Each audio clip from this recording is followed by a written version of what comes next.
تنگ دستی اگر نہ ہو سالک، تندرستی ہزار نعمت ہے۔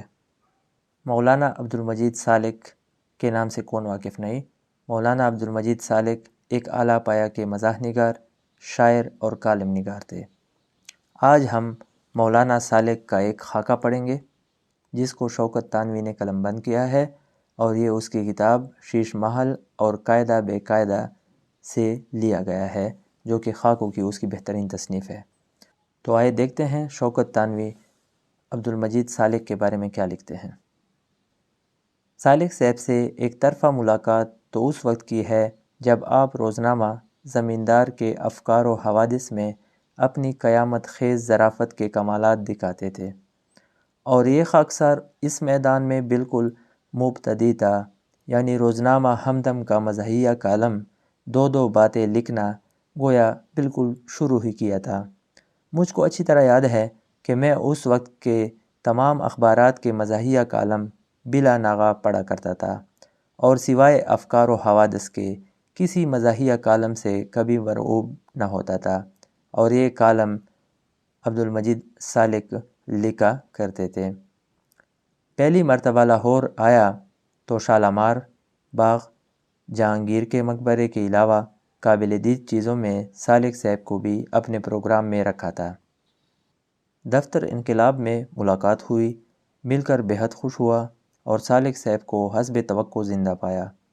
حالانکہ روزانہ اخبار کے دفتروں میں جو لوگ زندہ ہوتے ہیں وہ بھی زندہ در گور نظر آتے ہیں، مگر سالک صاحب کے ارد گرد کہیں گور کا پتہ نہ تھا، زندگی ہی زندگی تھی۔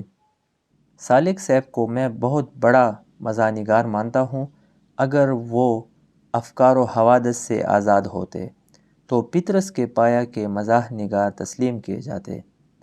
اب بھی سیاسی ظرافت میں ان کا درجہ بہت بلند ہے، البتہ ان کے مزاح میں فرقہ وارانہ جھلک ضرور ہے، اور یہ قصور ان کا نہیں، دراصل اخبار نویسی کی خطا ہے۔ مسکراتا ہوا چہرہ، ہنستی ہوئی آنکھیں، اردو بولے تو قطعاً پنجابی معلوم ہوتے، اور پنجابی بولتے ہیں تو یہ خیال نہیں ہو سکتا کہ یہ شخص اردو جانتا بھی ہوگا۔ شعر خوب کہتے ہیں اور خوب پڑھتے ہیں، آواز ترنم کی حد تک نہیں بلکہ غنا کی حد تک اچھی ہے۔ سالک صاحب کو دور سے قابل قدر سمجھ کر دیکھا تھا، یا دیکھ کر قابل قدر سمجھے تھے، مگر قریب سے تو وہ کچھ اور ہی ہیں۔ سوسائٹی کے لیے ایک چلتی پھرتی رحمت، خود زندہ اور دوسروں کے لیے زندگی۔ مصیبت تو یہ ہے کہ وہ جس حد تک دلچسپ ہیں اس حد تک ہم بیان بھی تو نہیں کر سکتے۔ ہم چونکہ ادیب ہیں، تہذیب کے علمبردار ہیں، لہٰذا جہاں سچ بولنے کو جی چاہتا ہے وہاں اعتبارات کی دفعہ 144 نافذ ہو جاتی ہے، اور ہم زیادہ حد ادب کہہ کر رہ جاتے ہیں۔ حالانکہ سچ تو یہ ہے کہ سالک صاحب جس قدر دلچسپ نظر آتے ہیں وہ دراصل ان کی دلچسپ شخصیت کی محض ایک جھلک ہے، ورنہ وہ تو قیامت ہیں۔ شوکت تانوی صاحب اس خاکے کے آخر میں ایک شعر قلم بند کرتے ہیں: دم بخود ہے حضرت زاہد یہیں تک دیکھ کر، ہوش اڑ جاتے اگر شیشے کے باہر دیکھتے۔ امید ہے ناظرین آپ کو یہ ویڈیو پسند آئی ہوگی۔ اس طرح کی مزید ویڈیوز اگر آپ دیکھنا چاہتے ہیں تو میرے چینل کو سبسکرائب کیجیے۔ Thank you.